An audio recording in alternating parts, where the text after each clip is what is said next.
श्रवण किया। परमादरणीय श्री सुखदेव जी महाराज कहते हैं, राजन कल का प्रसंग हमारा बड़ा ही सुंदर एवं मनोमय था। नारद जी का काम, क्योंकि भगवान ने, श्री कृष्ण ने बहुत सुंदर नारद जी को बुलाकर कहा, बाबा आपको अभी मथुरा जाना होगा और मथुरा में कंस को ये प्रेरणा देनी होगी कि ताकि वो धीरे धीरे समय आ रहा है उसकी मृत्यु का नजदीक हो। सो भगवान श्री कृष्ण के चरणों में नारद जी ने वंदन किया, प्रणाम किया और चल पड़े मथुरा नगरी में। महाराज कंस की सभा में जब नारद भगवान पहुंचे, मैं पूर्व में भी बता चुका हूं कि नारद एक वो ऐसा संत है कि नारदो देव दर्शना, नारद का जिसके जीवन में दर्शन हो जाए तो परमात्मा का दर्शन प्राप्त होता है। इसलिए बंदगो जीवन में ये प्रयास करो कि संतों की कृपा के पात्र बनेंगे, ब्राह्मणों की कृपा के पात्र बनेंगे हम। ये जीवन हमने इसीलिए पाया है, क्योंकि हम तो बारंबार यही कहेंगे, आपके ग्राम में आए हैं बंदगो कि ये प्रयास करो, प्रयत्न करो कि जब हम भोजन करते हैं तो महाराज थाली में जो अन्न परसा जाता है, ये अन्न को एक कण को भी हम बर्बाद नहीं करेंगे, एक गण को भी नहीं बर्बाद करेंगे। ठीक उसी प्रकार संतों का क्षण और थाली का कण, ये जीवन में प्रयास करो कि हम बर्बाद नहीं होने देंगे। आज जैसे ही नारद भगवान कंस की सभा में पहुंचे तो कंस ने अर्घपाद इत्यादि से आसन दिया। आओ महाराज, बहुत दिनन में कृपा की, लेकिन सुनो हमारी बात। यह दो बंधु, हाँ यह दो बंधु महाबलधारी, जान परत हैं को अवतारी। यह दो बंधु महाबलधारी, जान परत हैं को अवतारी। यही दो बंधु महाबलधारी, जान परत हैं को अवतारी। यह दो बंधु महाबलधारी, जान परत हैं को अवतारी। महाराज अब आप ही कोई उपाय बताएं, क्योंकि मैंने तो नाना प्रकार के दैत्यों को भेज रखा है, लेकिन क्षण मात्र में कृष्ण सबको मृत्यु के मुख में सुलाता गया। नारद जी ने कहा, आप चिंता न करें भगवान। नारद जी ने कहा, महाराज कंस चिंता न करें आप, भगवान शिव शंकर ने जो आपको धनुष दिया था, तपस्या करते करते तो बस उसी धनुष को रखकर आप एक यज्ञ की रचना कीजिए, एक यज्ञ प्रारंभ करिए और कृष्ण बलराम को उसमें जरूर बुलवाना। मैं सत्य कहता हूं कि कृष्ण बलराम जैसे ही आएंगे, आप धोखे से दोनों को मरवा देना और आपका प्रिय कार्य भी संपन्न हो जाएगा। नारद जी तो इतना कह के चल पड़े और कंस ने क्या किया, अक्रूर जी को बुलाकर कहा कि अभी आपको श्रीधाम वृंदावन जाना होगा, परसों ही मैं इस यज्ञ को प्रारंभ करूंगा। गच्छ नंद ब्रजम तत्रो, गच्छ नंद ब्रजम तत्रो, श्रुतावानक दुंदवे, आसाते ताविहानेनो, रथेना नये माचराम। बोले अक्रूर जी महाराज, आपको अभी श्रीधाम वृंदावन जाना होगा कृष्ण और बलराम को लेने के लिए। अक्रूर जी ने विचार किया कि इस दुष्ट के मन में ये भाव कहां से जागृत हो गया कृष्ण बलराम को लेने के लिए। लेकिन ये भी विचार करने लगे कि यदि आज मैं मना करता हूं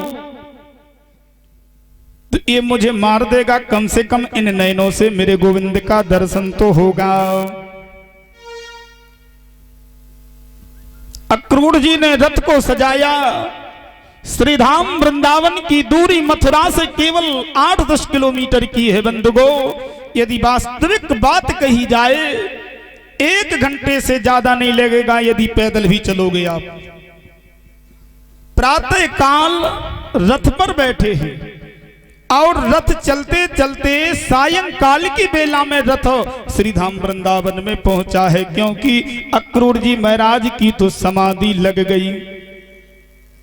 भगवान अभी अभी वृंदावन के उस पावन वन से बछड़े गायें चरा कर दोनों भाई लौट रहे थे। अक्रूर जी ने देखा श्रीधाम वृंदावन की पावन रज में कि भगवान श्री कृष्ण के पावन चरण चिन्ह बने हुए हैं। अक्रूर ने उतरकर उन चरण चिन्हों को प्रणाम किया। यहां पर विशेष ध्यान देना होगा प्रिय बंधुगो, हमारे ब्रजमंडल की पावन रज कोई साधारण रज नहीं है। जो ना गया हो एक बार जाकर मेरे उस ब्रजमंडल का दर्शन करके देखो तो सही। श्रीधाम वृंदावन का कितना महत्व संत और शास्त्रों ने बताया है। एक बार क्या हुआ ध्यान देना, बाबा नंदो सभी गोपों के बीच बैठे एक संगोष्ठी चल रही थी, विचार विमर्श चल रहा था कि चलो कल हम सभी परसों प्रयागराज में स्नान करने चलेंगे। ध्यान देना, इतने में क्या देखा सभी गोपों ने और बाबा नंद ने कि एक काला काला पुरुष काले घोड़ों पर सवार होकर चला आ रहा है और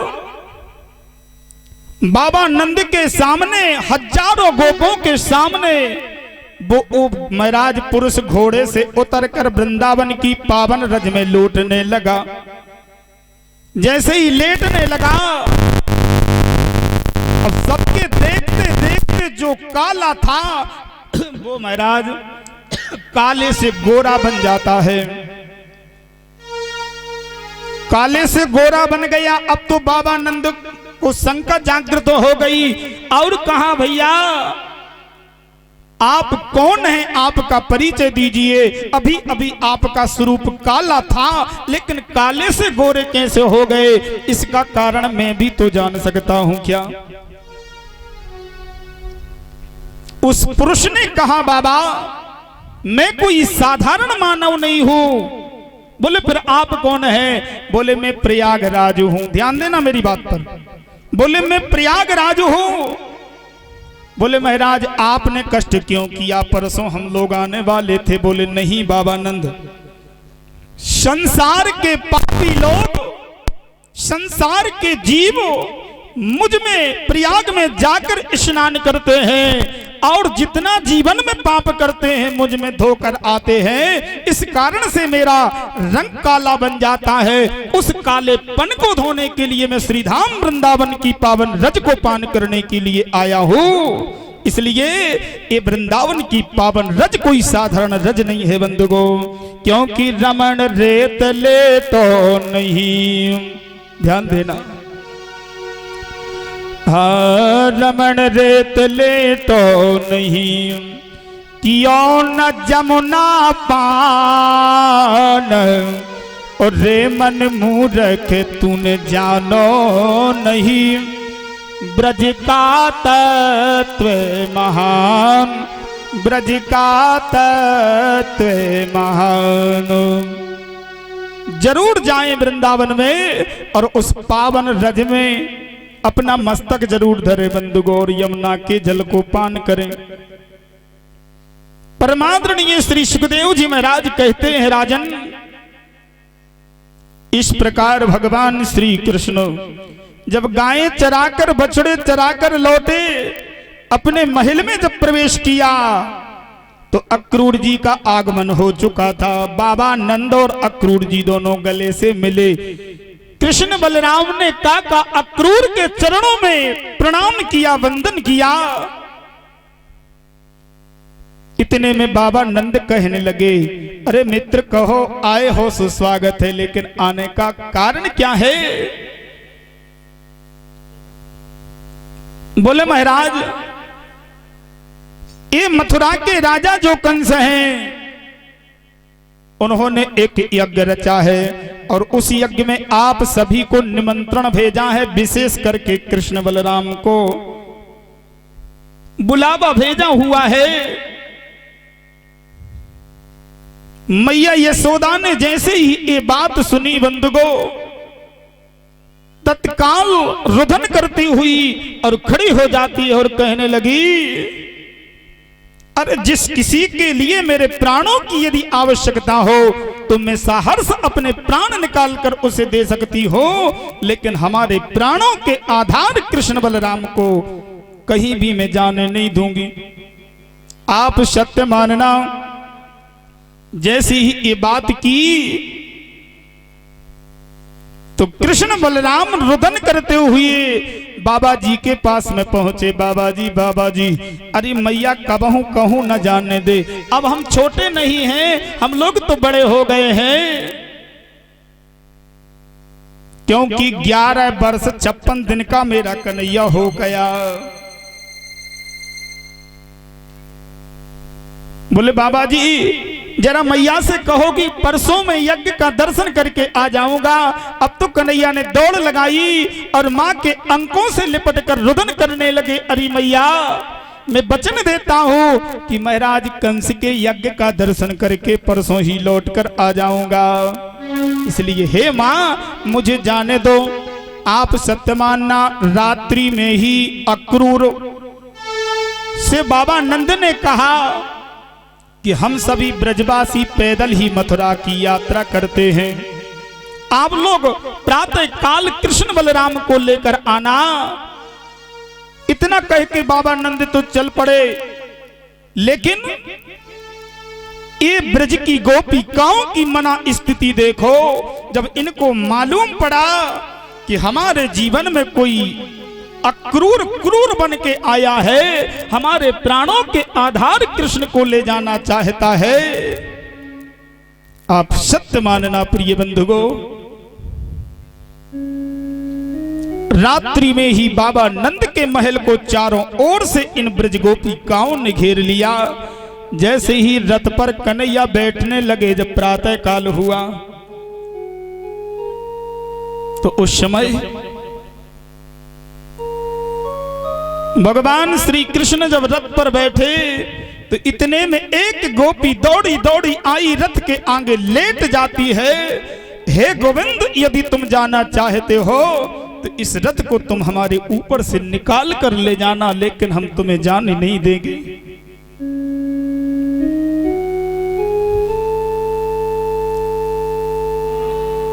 अहो विधाता,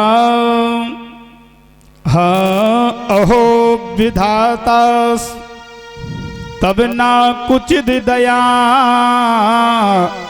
संयोज में त्र्या प्रणयेन देहिना ताश्चाकृतार्थन विनयुक्त पार्थ काम विक्रीडितम तेर्भगचेष्टितम यथा। अब तो बंधुगो इनकी मना स्थिति सुनो। विचार करने लगी कि अब जब हरि मथुरा खोजे हैं, सो तनु बेनो प्राण कौन विधि रहे।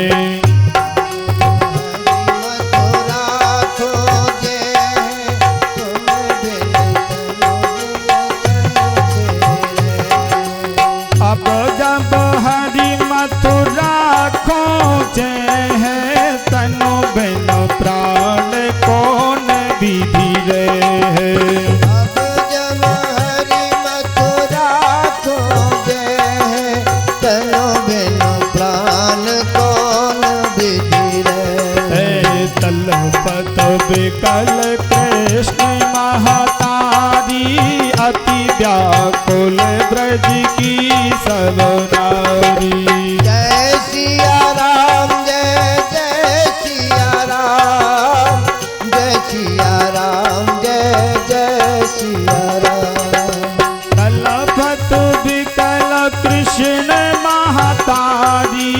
अति व्याकुल ब्रज की सब नारी। जय सिया राम जय जय सिया राम, जय सिया राम जय जय सिया राम। बोले अब जब हरी मथुरा खोजे हैं, सो तनु बिनु प्राण कौन विधि रहे। वो स्थिति क्या होगी जिस समय हमारे प्राणों का आधार कृष्ण हमें छोड़कर जाएगा। अब तो बंधुगो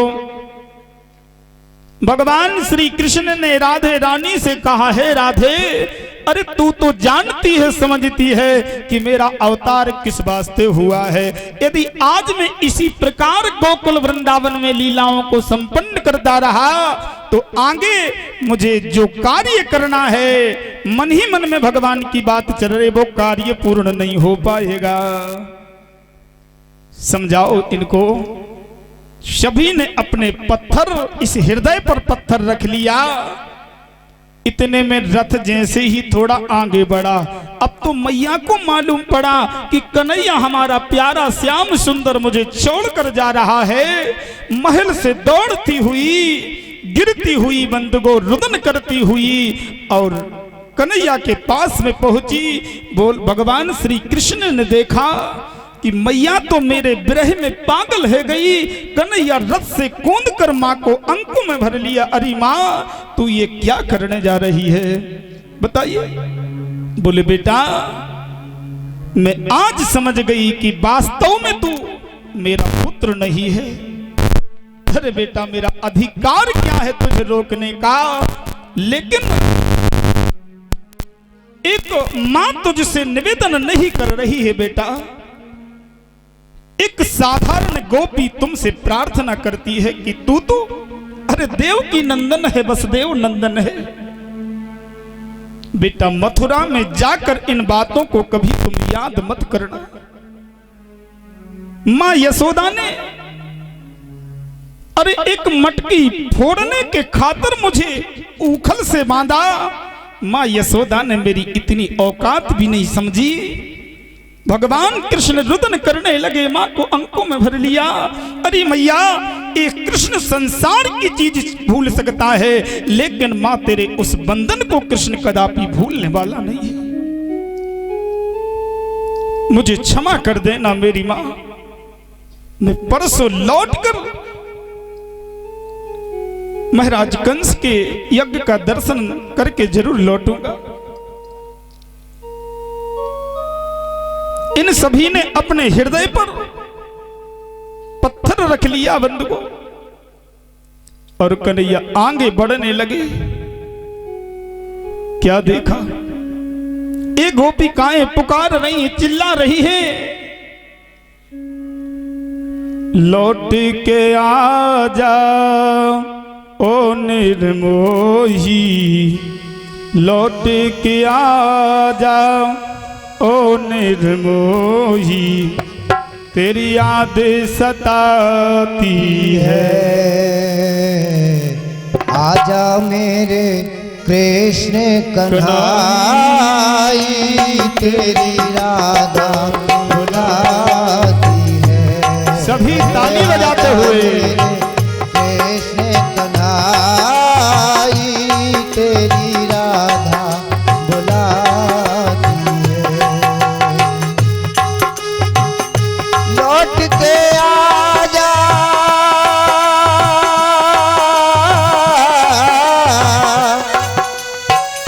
लौट के आजा ओ निर्मोही, तेरी याद सताती है।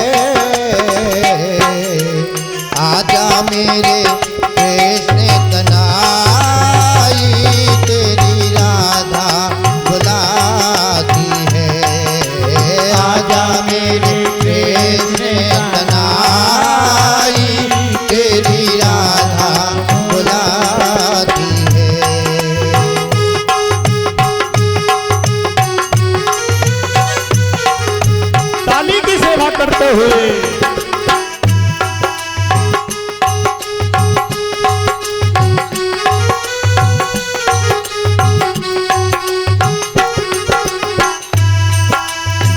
घर में रसूना है बाहर सूना, घर में रसूना है बाहर सूना, मथुरा और वृंदावन सूना, मथुरा और वृंदावन सूना, सूनी है दो कल की गलियां, सूनी है दो कल की गलियां तो नजर न आती है, राजा मेरे कनाई तेरी राधा बुलाती है, राजा मेरे कृष्ण कनाई तेरी राधा बुलाती है।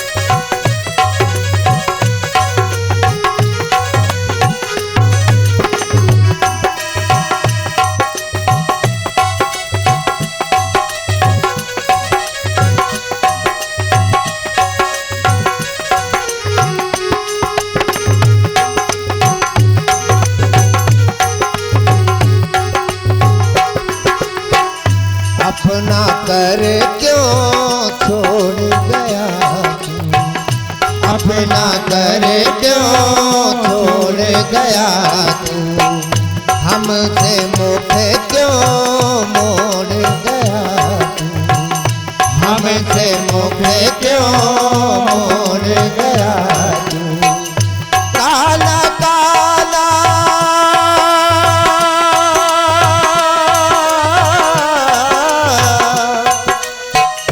काला काला लटक राधिका तो तेरे लगाती है,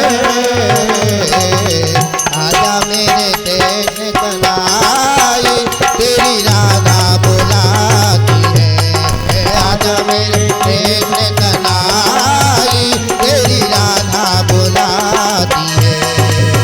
लौटे आजा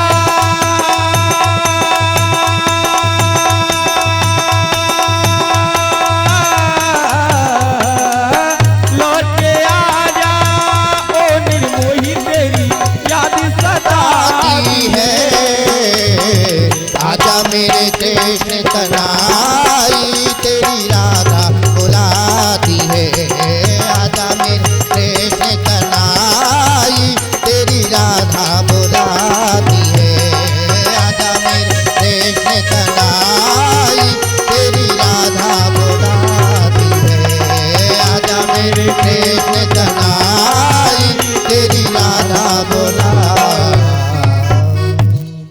इस प्रकार इन ब्रजांगनाओं ने रुदन करते हुए भगवान श्री कृष्ण को पुकार रही हैं, लेकिन कृष्ण भगवान के रथ की ध्वजा का जब तक चमकती रही और रथ की उड़ने वाली धूल जब तक दिखाती रही बंधुओं, तब तक भगवान श्री कृष्ण के उस धूल को वो देखती रही। आप सत्य मानना, जैसे ही पावन यमुना के तट पर पहुंचे, भगवान श्री कृष्ण से अक्रूर जी ने कहा, बेटा कृष्ण, मैं यमुना में स्नान करना चाहता हूं, क्योंकि अक्रूर जी के मन में ये भाव था कि कृष्ण बलराम अभी बच्चे हैं, मानव समझते थे, बोले इनको कंस मार देगा। सो जैसे ही इन्होंने यमुना में डुबकी लगाई, सो भगवान श्री कृष्ण ने चतुर्भुज रूप का दर्शन आज बाबा जी को कराया। सशंग्र चक्रम शकरीट कुंडलम शपीत वस्त्रम सरसेरोहे क्षणम शहार वक्षस्थल कौस्तुभस्त्रियम् नमामि विष्णु शिरसा चतुर्भुजम्। जैसे ही चतुर्भुज रूप का दर्शन कराया अक्रूर जी का संदेह दूर हो गया। बोलो वृंदावन बिहारी लाल की जय हो। आप लोग थोड़े आगे आ जाएं, भाई लोगों से अनुरोध है, आगे काफी जगह पड़ी है और थोड़े ऐसे हो जाएं आप लोग ताकि माताएं, इनको संकीर्णता हो रही है, आप लोग आ जाएं, निसंकोच होकर आ जाएं।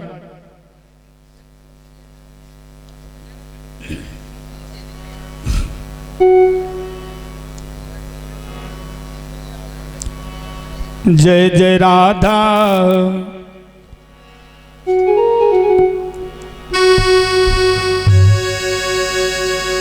सभी शांति का परिचय बनाते हुए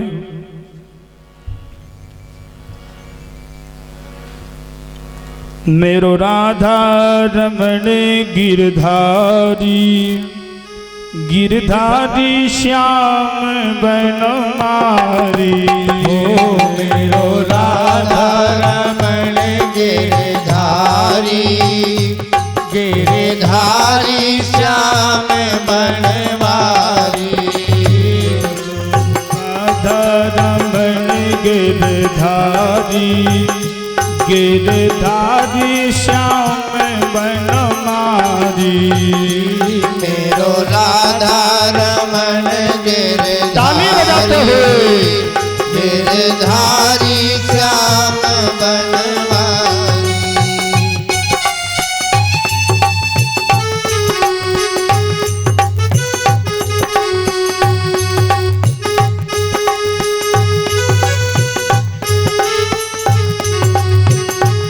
मेरो राधा रमण गिरधारी गिरधारी श्याम बनमारी।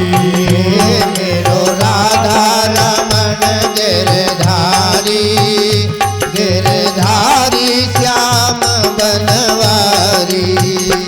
मेरो राधा रमण गिरधारी गिरधारी श्याम बनमारी।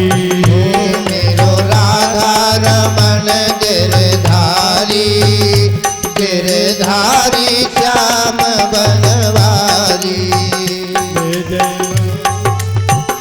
मेरो राधा रमण गिरधारी गिरधारी श्याम बनवारी।